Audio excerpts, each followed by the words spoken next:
شروع اللہ کا نام لے کر جو بڑا مہربان نہایت رحم والا ہے۔ اللہ کا حکم یعنی عذاب گویا آ ہی پہنچا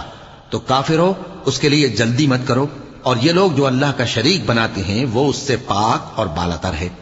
وہی فرشتوں کو پیغام دے کر اپنے حکم سے اپنے بندوں میں سے جس کے پاس چاہتا ہے بھیجتا ہے کہ لوگوں کو بتا دو کہ میرے سوا کوئی معبود نہیں تو مجھی سے ڈرو۔ اسی نے آسمانوں اور زمین کو حکمت سے پیدا کیا، اس کی ذات ان کافروں کے شرک سے بلند و برتر ہے۔ اسی نے انسان کو نطفے سے بنایا مگر وہ کھلم کھلا جھگڑالو بن گیا، اور مویشیوں کو بھی اسی نے پیدا کیا، ان میں تمہارے لیے سردی سے بچاؤ اور بہت سے دوسرے فائدے ہیں، اور ان میں سے بعض کو تم کھاتے بھی ہو، اور جب شام کو انہیں جنگل سے لاتے ہو اور جب صبح کو جنگل چرانے لے جاتے ہو تو ان سے تمہاری عزت و شان کا اظہار ہوتا ہے۔ اور دور دراز شہروں میں جہاں تم سخت محنت کے بغیر پہنچ نہیں سکتے وہ تمہارے